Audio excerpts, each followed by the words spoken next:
It's really good that intro video is there because of the shit that was taking place behind the scenes. I go, dude, you got 10 seconds. Wrap this up. Let's go. So we're good to go there, Jared. We're good? Okay. We're good to go now. You go. can talk now. It's okay. Hi, everybody. Welcome in, everyone. We got Fact Stuff Feelings coming live from the booth. And, I did change out the batteries in this, but apparently the batteries are still having issues. So we're going to roll with this. But like a dealer funnel booth behind us, little fan of white here thing we got going on here at 8345. Come by, check him out. We've got Adam Marburger doing his book signing here at 2:00, so like in an hour and a half if my math is correct, which is always kind of dicey, let's be honest here. You're pretty close. Yeah. Okay, I'll take it. I'll give you 6 minutes. I'm okay with that. That was a lot of 6 minutes extra or less, or considering where we've been and the lack of sleep that has happened over the last little bit, and why this mic keeps cutting out is beyond me. Travel delays and all the fun travel days. So let's start with that. That has been like my go-to question of, okay, what did it take you to get here? Pogo stick, bike. How'd you get here? I threw like the ultimate Hail Mary and reached out to a friend after 7 cancellations. Oof, that's rough, man. I had to make a 5-hour drive, but then up to Daytona, and then did we get here? Okay, all right. That's it.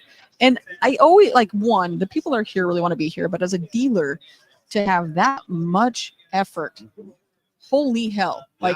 So with that, I mean, there's obviously a lot going on, but what was your main? Hey, I've got to do this, and if I'm spending 20 years to get here, I need to see this.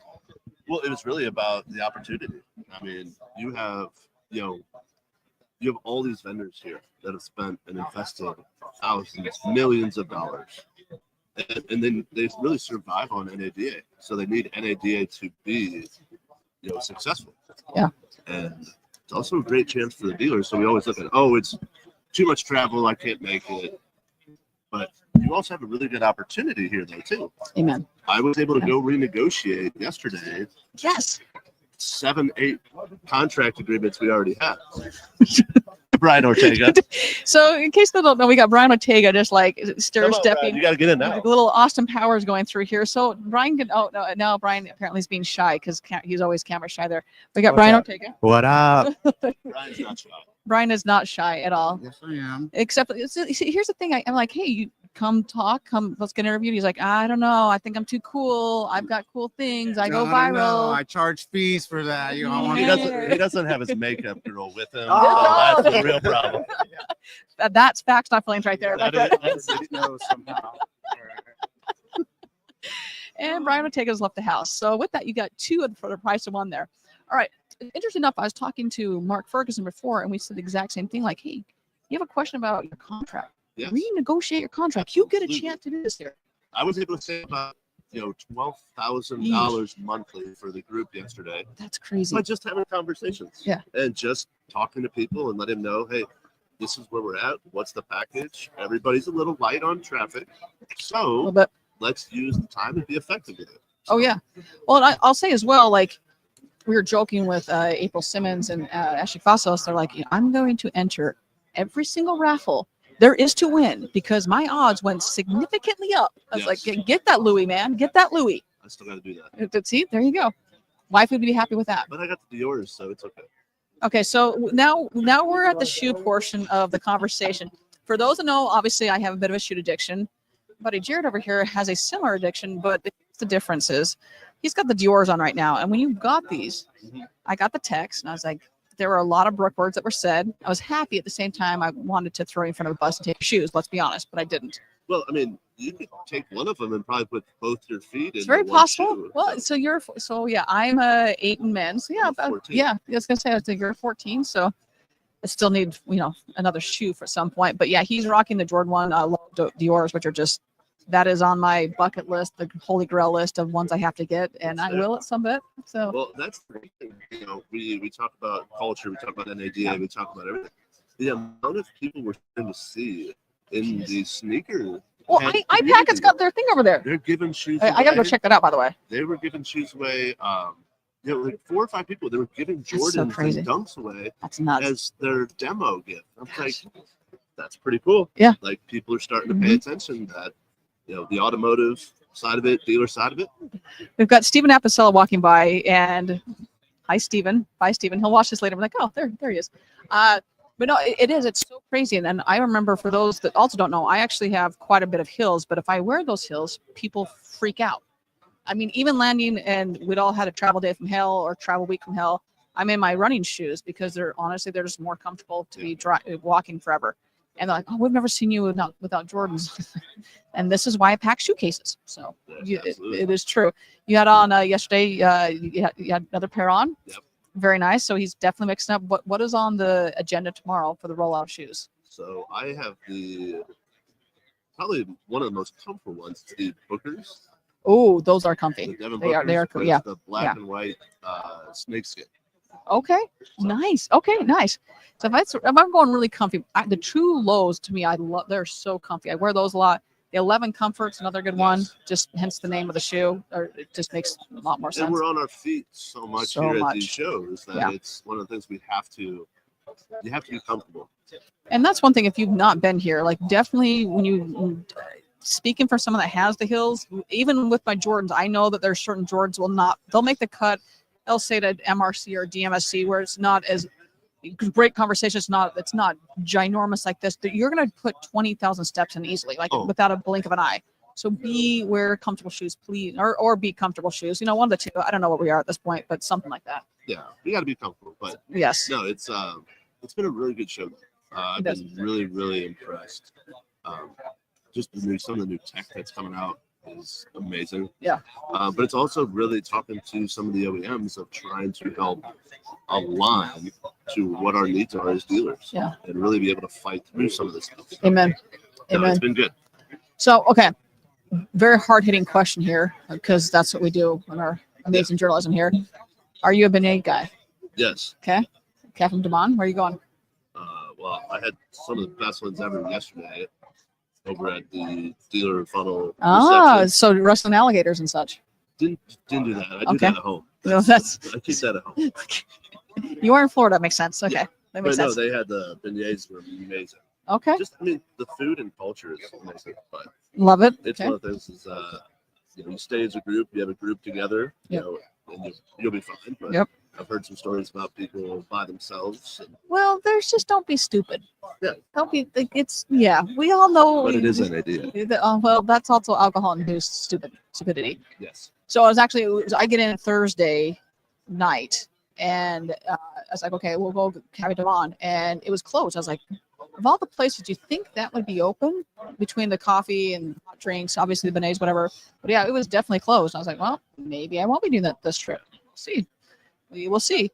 All right, if you could, one piece of advice, either to the audience or just main takeaways, something like that for our audience here. Just buckle up. 2025 is the year, and one thing a lot of dealers are talking about is we don't have a new car problem anymore. No. We're selling new cars at a pretty healthy rate. Yeah. We're having a used car problem. Mm-hmm. And it's acquisition of inventory. It's finding out what you should be keeping, what you should be punting and getting rid of, and really finding a way to revolutionize your used car operation. So that was one of the big things I'm here doing is we're backing off on some marketing efforts, but we're going all in on the group. Okay. So we're utilizing our resources. And I was talking to a couple of groups about it, but why don't more dealers do that? I agree.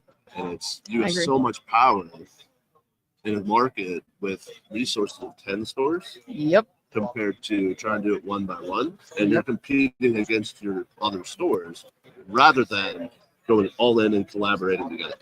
Well, and I'll say as well, you've been on both sides of it. You have a little bit more flexibility as well when you advertise as a group. Oh, yes. And I'm being very politically correct there, as you can see. You just have a lot more flexibility. So I've got a couple of my clients as well that all the traffic is pushed to the group site. All the advertising they do is for the group site, for the group itself. And then the subsidiary children's sites, they're still going to get to them, but then you have so much more leeway on how you can say things, what you can advertise, everything in between. I agree with that 100%. It's really making it feel and look like where we're losing market share to CarMax, Carvana. Yeah. Build that on a group level, and you're going to have really good success. So. Amen. Now I want to go back to something that you mentioned. It was, I think, with MRC, and it was taking EVs and hey, we're trying to push EVs, so putting more people in demos and then hey, just tell us about your experience. That was such a good idea. So what is another? And don't obviously trade secrets, I'll but give you out, you know but that. what is something you're working on right now? Right now, actually working on a lot of stuff with compliance. So compliance is the other piece that's really going to be really difficult. Know that, man.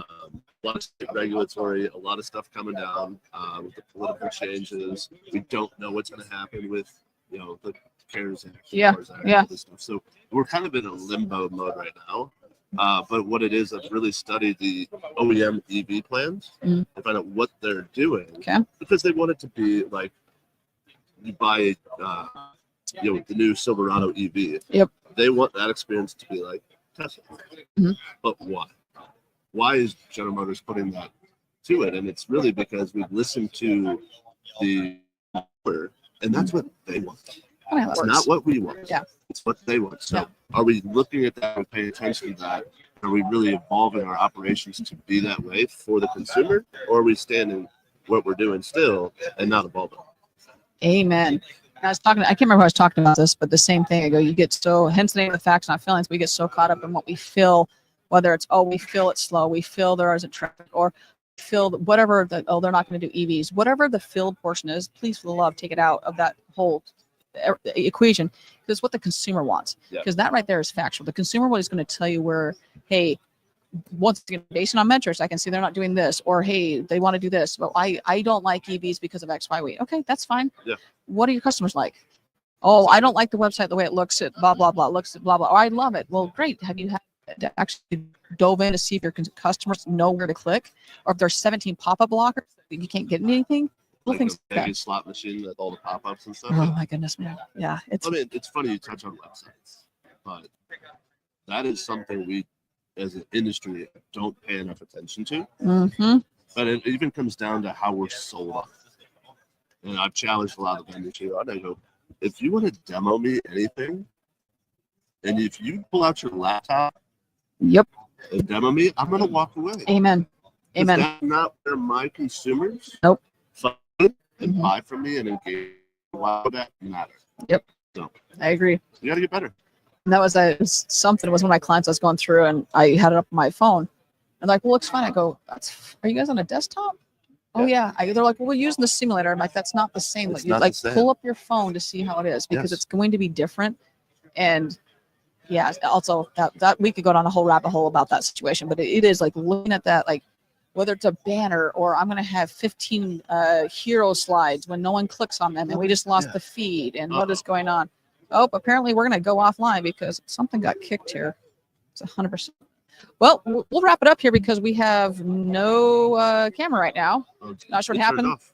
Yep, it turned up by itself. So it's had its course, which means the power came undone. It's all But, Dan's fault. yeah, but Jared, we're going to leave off here. Thanks for being here. Yes, We'll talk to my you soon. pleasure. All right, we'll talk to Thank you soon. you.